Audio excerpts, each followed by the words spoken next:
com mais um programa Diálogo em Comunidade. Esse programa que é uma produção do Comunica 15, equipe de comunicação rumo ao 15º Intereclesial. Recém-voltados aí, né? Nós voltamos da ampliada que aconteceu em Rondonópolis, então estamos todos e todas nessa energia boa. E eu gostaria de chamar aqui a Cleusa, que é minha companheira, que me ajuda nesse programa. Bem-vinda, Cleusa. Olá, Leoni. Olá a todos que estão nos acompanhando nesse momento com o programa Diálogo em Comunidade. Eu sou Cleusa Maneira, aqui de Rondonópolis, onde vai acontecer o 15º Intereclesial. Logo aí, hein? 2023. Está chegando, né, Leoni? Chegando. Que bom que está chegando. E hoje, né, uma pessoa muito especial vai falar conosco, vai dar uma dica bastante importante, vai falar umas coisas muito importantes, viu, Leoni? Nós sabemos disso, né?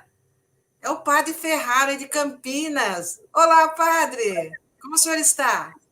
Graças a Deus, bem. Voltando, como disse a Leoni, da Ampliada Nacional da SEBS, com muita energia e uma perspectiva muito boa para o 15º encontro, como a reunião nos ajudou a vislumbrar. É isso mesmo, né? Nós estivemos reunidos em Rondonópolis, encontramos muitas pessoas, pude conhecer a Cleusa pessoalmente, o que foi uma alegria, e é sempre uma alegria esses encontros. Mas durante o encontro nós tivemos aí algo muito importante acontecendo, que foi o lançamento do texto base. E lá no começo do texto base, né, tem uma introdução feita pelo Dom Gabriel, que ele nos diz o seguinte: que o texto base, ele quer que nós tenhamos olhos de irmãos e irmãs para ver, olhos de discípulos e discípulas para julgar e olhos de profetas e profetisas para agir. E é isso mesmo, né, Ferraro? Você hoje foi convidado para falar um pouco para a gente sobre esse texto base, sobre a importância desse texto na comunidade, ali no estudo das pessoas que estarão representando os regionais no encontro intereclesial. E esse texto também foi assim construído com muito carinho, né? Então, como que foi essa construção? E depois você falar um pouquinho também sobre as pessoas que estiveram ali à frente, trabalhando, né, diuturnamente para que acontecesse aí o nosso texto base. Então, como de costume, o texto base feito pelas comunidades eclesiais de base está sempre feito em mutirão. Então, é um grupo de pessoas, alguns que iniciam a temática, então, a temática relacionada ao ver, ao julgar, ao agir. Aí entram outras pessoas que possam reler, rediscutir o texto, apresentar emendas, né? Então, esse é um dado importante. Aliás, como o próprio Dom Gabriel apresenta esse texto base, dizendo que ele é um texto que vai suscitar nas comunidades a possibilidade de ampliá-lo, aprofundá-lo, colocar novas notas, né? Novos argumentos e também novos dados, né? Da própria realidade em que vivem, né? Então, por isso, é um texto feito em mutirão e que suscita o trabalho de mutirão nas nossas comunidades. Então, isso me parece muito importante e que retoma a tradição dos textos base das comunidades eclesiais de base, desde o terceiro ou quarto, aliás, o quinto encontro das SEBs, né? E o texto base, ele tem, assim, também um modo, ele começa e ele vai ali trabalhando alguns temas, ele vai, né, além das pessoas que participaram, se você quiser citar o nome de quem foram, tem também um índice, né, que vai permitir que a comunidade tenha uma sequência ali no aprendizado, né? Então, se você quiser apresentar para a gente, além das pessoas que participaram, também esse índice, depois a gente entra lá na metodologia mais à frente, fica à vontade, Ferrari. Seria importante, pelo menos, colocar o nome das pessoas que ajudaram a produzir, os que complementaram, né? Então, nesse sentido, seria interessante para que todos conheçam, né? Então, relembrando o tema central do encontro, Igreja, SEBS, Igreja em Saída na Busca da Vida Plena para Todos e Todas, né? Retomando aqui o texto de João 10:10, né? E temos aí a iluminação a partir do profeta Isaías. Vejam, eu vou criar novo céu e uma nova terra. Então, é capítulo 65, versículo 17. E aí a equipe de redação. Então, a Solange dos Santos Rodrigues, que depois de todo o trabalho, ela adoeceu e, neste processo, ela acabou falecendo, né? Por isso, nós fazemos isto em memória dela, né? Portanto, como está aí, em memória, né? A irmã Thea Frigério, que trabalha lá em Belém. Então, a Solange é do Rio de Janeiro, da Baixada Fluminense, daí trabalha no ISER. A irmã Thea Frigério já é uma nossa conhecida exegeta, ela é uma italiana, mas que está radicada no Brasil há muito tempo. Então, ela trabalhou mais a perspectiva do julgar. A Solange se preocupou mais com o ver. E o padre Vileci Basílio Vidal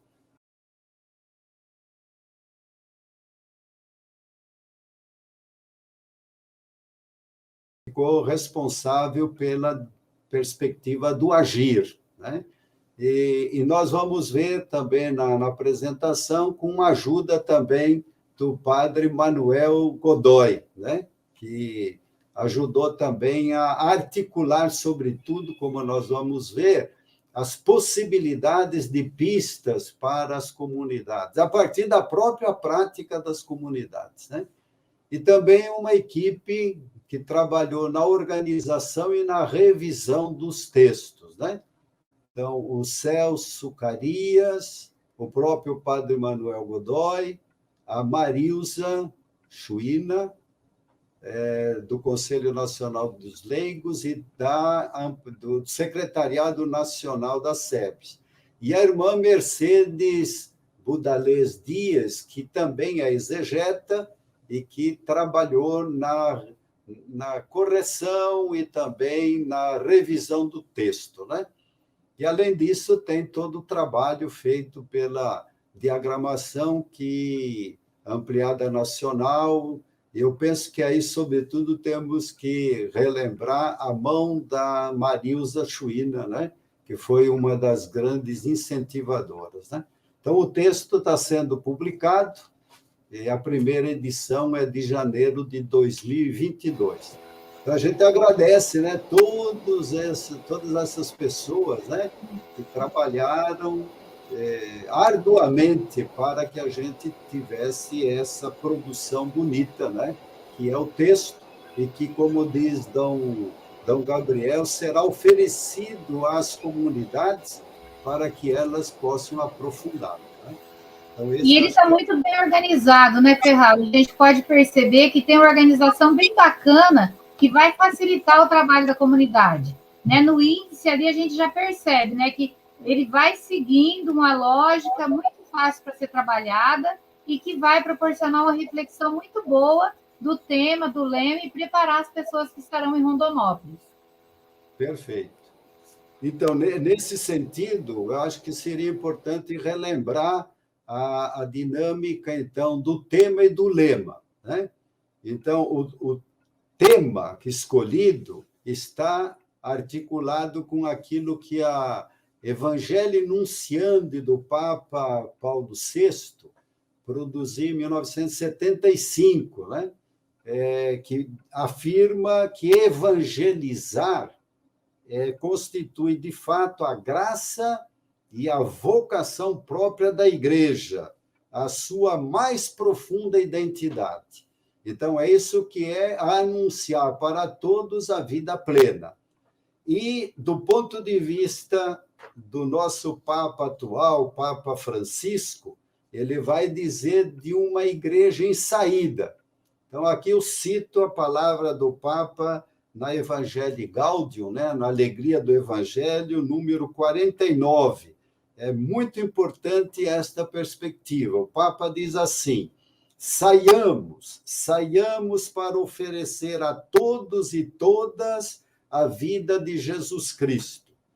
Repito aqui, para toda a igreja, aquilo que muitas vezes disse aos sacerdotes e aos leigos e leigas de Buenos Aires: prefiro uma igreja acidentada, ferida e enlameada por ter saído pelas estradas, a uma igreja enferma pelo fechamento e pela comodidade de se agarrar às próprias seguranças. Então, vejam bem, dupla perspectiva, né? De evangelizar e, ao mesmo tempo, de estar a serviço, oferecendo a vida de Jesus Cristo para todos. E aí também tem um dado importante: sair significa sair da comodidade, né? E o Papa também vai dizer que nós temos que ser uma igreja em saída, que vai ao encontro das periferias sociais, culturais e existenciais. Uma igreja presente que anuncia o evangelho, atinge o coração para que todos tenham vida plena. Então, isto está diretamente ligado ao tema, né? E o lema é tirado lá do profeta Isaías 65:17, e que é um trabalho do profeta no momento do exílio, né?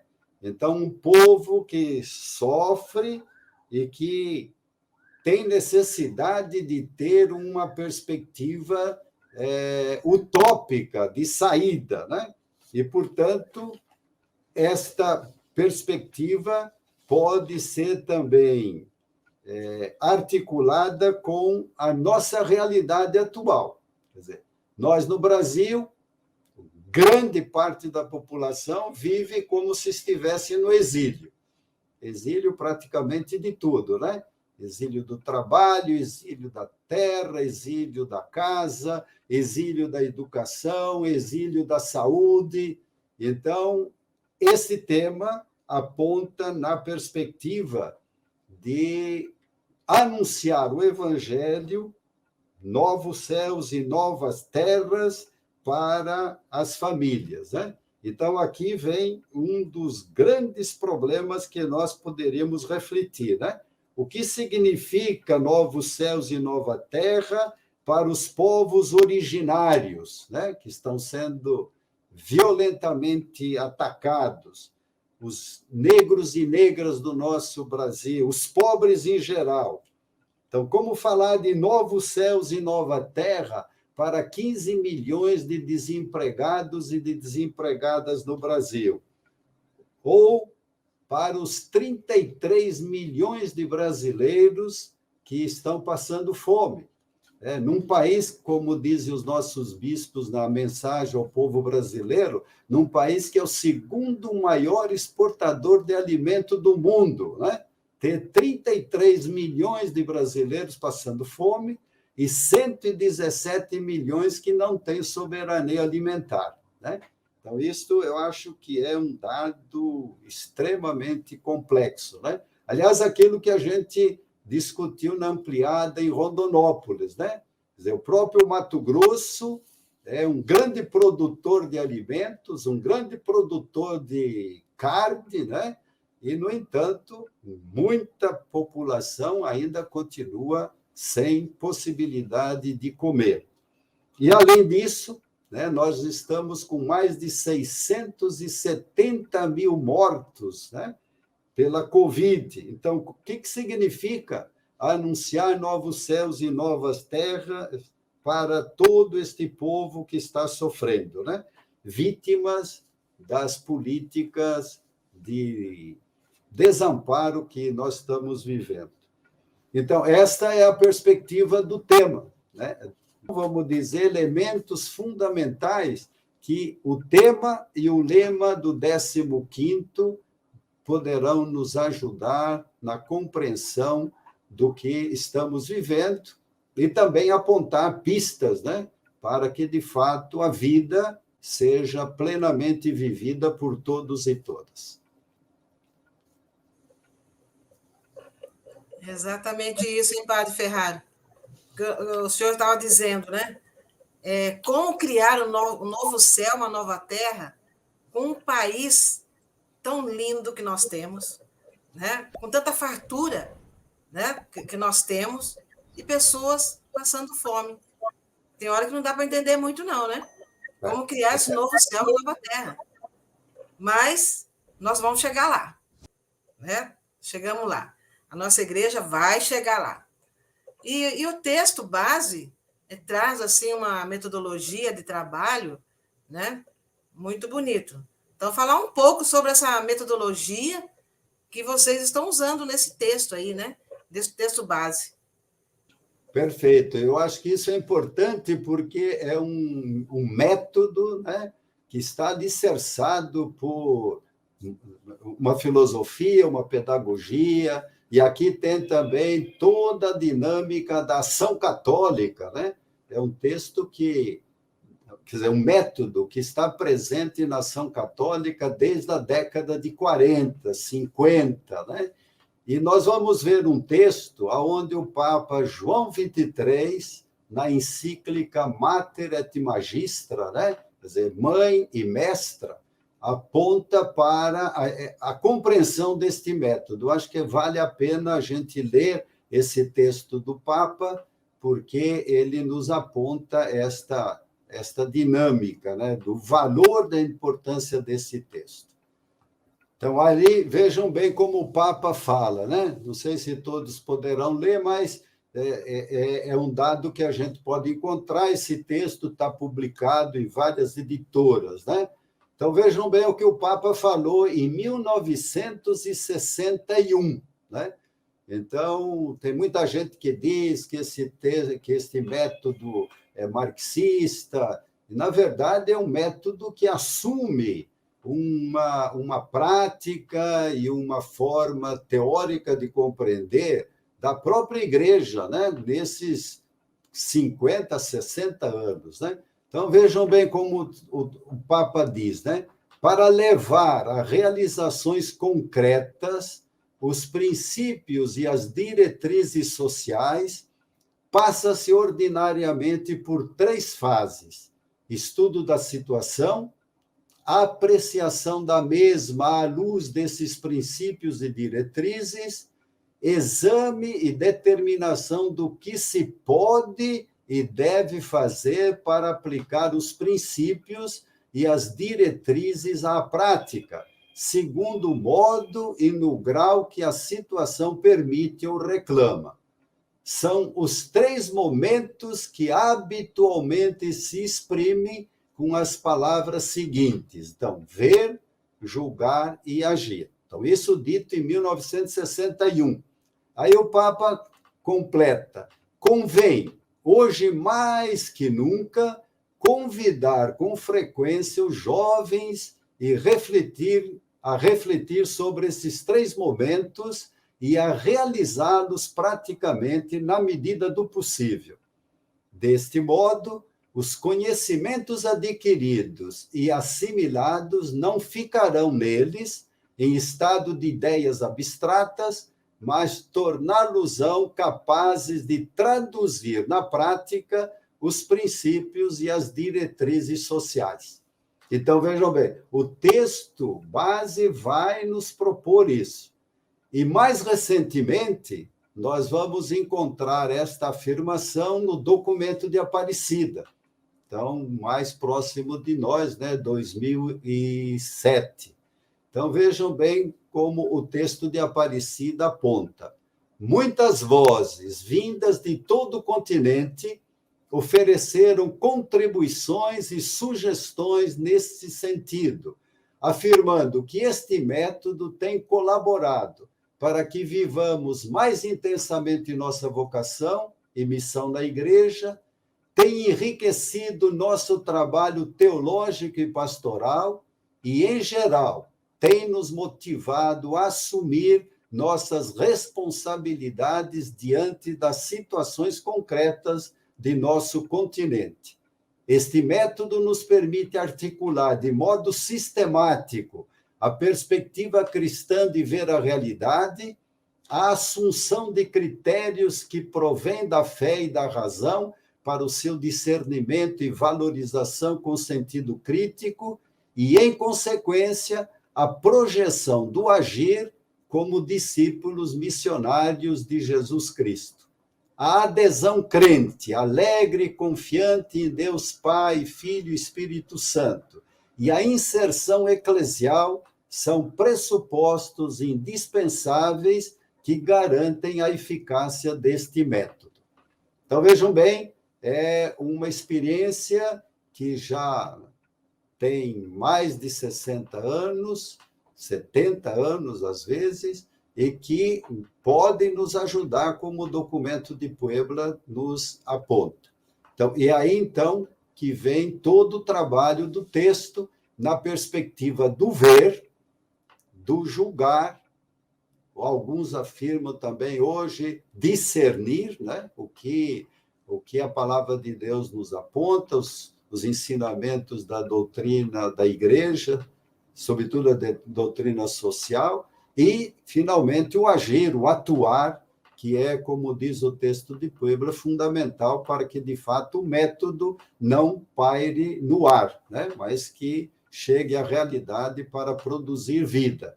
Então, eu penso que este é um dado importante. E é claro que nós temos também subjacente a esse texto todo o trabalho do nosso grande pedagogo Paulo Freire, né?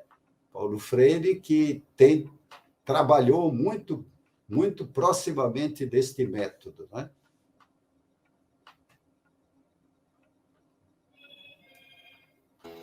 Então, é isso mesmo, Ferraro. Quando você estava falando sobre essa metodologia, eu estava lembrando aí dos trabalhos, né, das SEBs, desde muito tempo, em que nos grupos de família a gente também tratava dessa metodologia.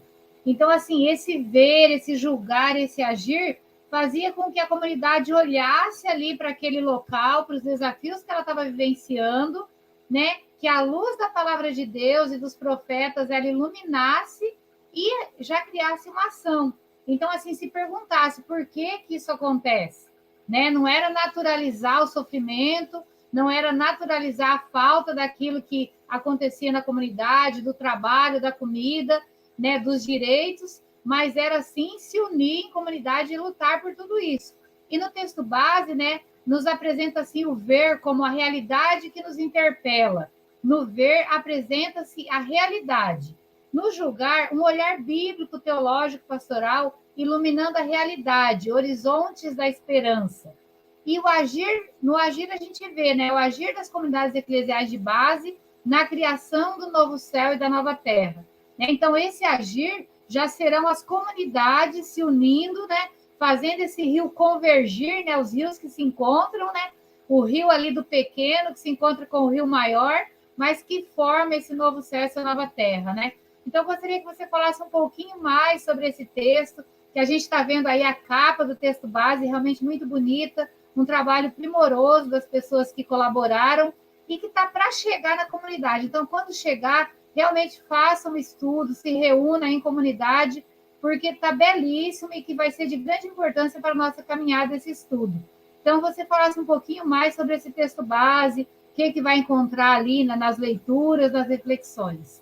Também seria importante nós colocarmos, né, a perspectiva que o grupo do ISER, sobretudo o grande trabalho da Solange, coloca em termos da situação de vida no Brasil atual. Então, apontam-se aqui alguns pontos que são fundamentais para que a gente compreenda a situação do nosso povo, né? Sobretudo a situação daqueles que estão na linha da vulnerabilidade. Então, o primeiro aspecto que se apresenta é a distribuição de renda e de desigualdade social, né? Então, este é um dado extremamente complicado. O segundo, que nós estamos vendo nesta figura, né, é a questão do mundo do trabalho. O desemprego que atinge 14 milhões de trabalhadores e se acrescenta, além disso, 6 milhões que nem mesmo procuram mais trabalho, sendo que os jovens são os mais atingidos pela desocupação. Então, esta figura, ela diz tudo, né? Outro dado também que o texto apresenta são as condições de habitação. Então, grande parte da população brasileira não dispõe de moradia digna. E a violência, um quarto aspecto, né? Que o Brasil é um país muito violento e com alto índice de feminicídio, assassinato de jovens, sobretudo negros, e muita violência contra os povos indígenas, contra os povos originários, né?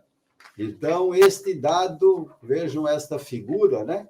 A violência atingindo em diferentes dimensões as pessoas, né? E aí vem uma pergunta, né? O que impede que todos e todas tenham vida digna? Então, aqui, o texto é riquíssimo e poderá ser aprofundado com os novos dados do atual momento que vivemos, né? De qualquer forma, como você disse, ele tem um modo de analisar para que a gente possa compreender por que a situação está tão difícil. Então, aí se apresentam as grandes crises. Então, a crise econômica, então, sobretudo a partir da entrada do neoliberalismo no Brasil, né? Houve uma piora da situação social, com aumento do desemprego, redução das políticas públicas, aumento da pobreza. Crise política, né? Adoção de políticas que retiram direitos de muitos e privilegiam as minorias mais ricas. Então, esse é um dado que nós temos que retomar, né? Então, as eleições estão próximas e isto precisaria ser ultrapassado. A crise ambiental, então, a destruição da Amazônia, o desmatamento nos diferentes biomas. Então, isso aí, sobretudo quem vai estar presente no encontro, vai observar isso lá nas terras do Mato Grosso, né?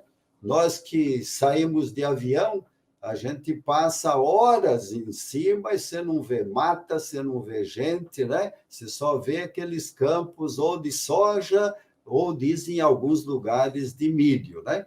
Mas, então, em outros aspectos, né? A mineração, o agronegócio que acumula cada vez mais a terra nas mãos de poucos, né? A falta de saneamento básico e, finalmente, né, uma crise socioambiental em que nós estamos inseridos, né?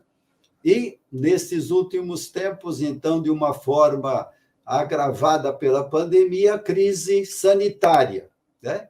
Então, nós temos aqui a perspectiva de compreender, de um lado, o grande valor do SUS, né, do Sistema Único de Saúde, mas, no entanto, ainda a gente percebe quanto devemos investir nessa perspectiva.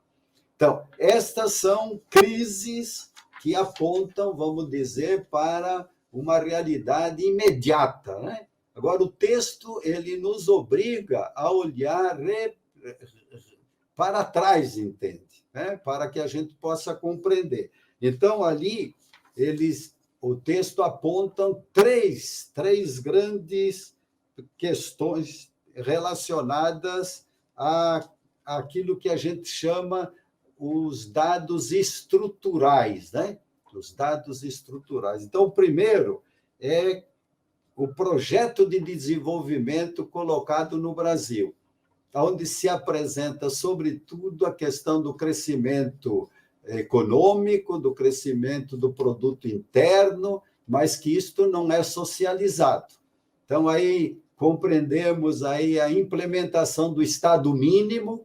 Então, a realidade que nós temos aí 20 anos sem aumento para aplicar nas questões sociais, da educação, saúde, transporte, e que, infelizmente, as políticas públicas não estão chegando ao nosso povo, né? Então, privilegia-se o capital financeiro, hoje praticamente é ele que comanda a realidade do mundo, né? E nós estamos, então, com a situação agravada na vida de pessoas vivendo em favelas, nos bairros pobres, periferias, e o aumento que todos nós vemos à luz do dia do povo que está em situação de rua, né? Com uma vulnerabilidade muito grande. Então, esse é um dado que vem já de longa data, né? E o segundo aspecto é a repercussão do racismo e do machismo na vida social brasileira. E aqui toca tanto do ponto de vista social, como também nós vamos ver no interior da própria igreja, né? Então, aqui o dado do patriarcalismo que promove a violência contra as mulheres.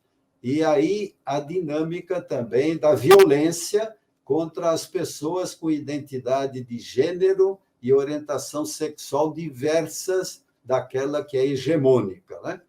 Então, isso também é um grave problema que vem desde praticamente o início daquilo que nós chamamos Brasil, né? Então, temos muito que trabalhar para essa superação. E a terceira grande questão é a degradação ambiental, né? Que está, de certa forma, colocando em risco a própria sobrevivência da humanidade. Então, estamos presenciando no Brasil um quadro de degradação ambiental por causa do processo de mercantilização e privatização dos bens da natureza.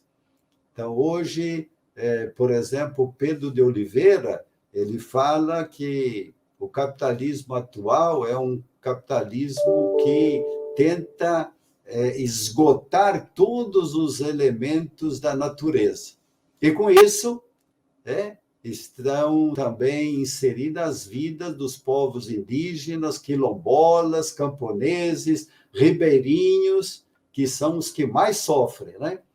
Então, aí o problema também da migração, da expulsão do campo, e que vão para as periferias sem terem condições, vamos dizer, de vida digna, né? Então, aqui, já o 14º Intereclesial apontou essa perspectiva na dinâmica da vida nas cidades, né? Os grandes desafios. Agora, por outro lado, o texto também mostra que é possível, sim, encontrar uma outra forma de vida possível em sociedade, através da solidariedade entre os povos, entre os pobres, né? Então, a gente tem observado isso, movimentos populares, sindicais, sobretudo o movimento dos trabalhadores sem terra, distribuindo centenas de toneladas de alimentos durante a pandemia. Então, é muito interessante, por exemplo, quando na televisão a gente vê que banco tal fez doação, mas nunca se fala, né, da quantidade de centenas de milhares de toneladas que o MST tem oferecido para a dinâmica de suprir, né, esta fome que o nosso povo está sofrendo. E aí, nós temos também que retomar aquilo que o Papa chama uma nova economia, a economia de Francisco e Clara, apontando exatamente para a emergência de um outro modelo de organização social, que seja socialmente justa, ambientalmente sustentável, culturalmente plural. Então, indica-se também como horizonte a proposta dos povos originários, que é o bem viver e o bem conviver. Na verdade, nós vamos ver isso na dinâmica do agir, onde do ponto de vista do agir, se aponta que aqui nós teríamos a possibilidade da superação deste capitalismo que Pedro de Oliveira chama capitalismo de rapina, ou seja, tenta assumir tudo em benefício do lucro, né? Então, essa é uma luta que nós vamos ter que fazer. Padre Ferraro, quanta coisa bonita, né? Ficaria muito mais tempo ouvindo o senhor falar, hein? Mas nós estamos, assim, finalizando o nosso programa de hoje e agradecendo muito, de coração mesmo, né, esse momento que o senhor nos proporcionou. É isso mesmo, Ferraro, como a Cleusa disse, né, a gente te agradece profundamente, né, é muita coisa que tem nesse texto base, é muita coisa importante que a gente quer, assim, aguçar mesmo a curiosidade e a vontade de todos e todas de lerem, de refletirem aí em comunidade. E finalizando, eu trago aí mais um pouquinho da introdução que fez o Dom Gabriel, que ele diz assim: nas suas mãos, portanto, está algo mais que um simples texto redigido por queridos irmãos e irmãs que agradecemos. É um chamado a viver um projeto, um sonho de Deus, um desafio à nossa fragilidade. Então é isso mesmo, o que está chegando aí às mãos das nossas comunidades não é simplesmente mais um texto, mais um livro, mas é sim, né, um projeto, um chamado a viver esse sonho de Deus.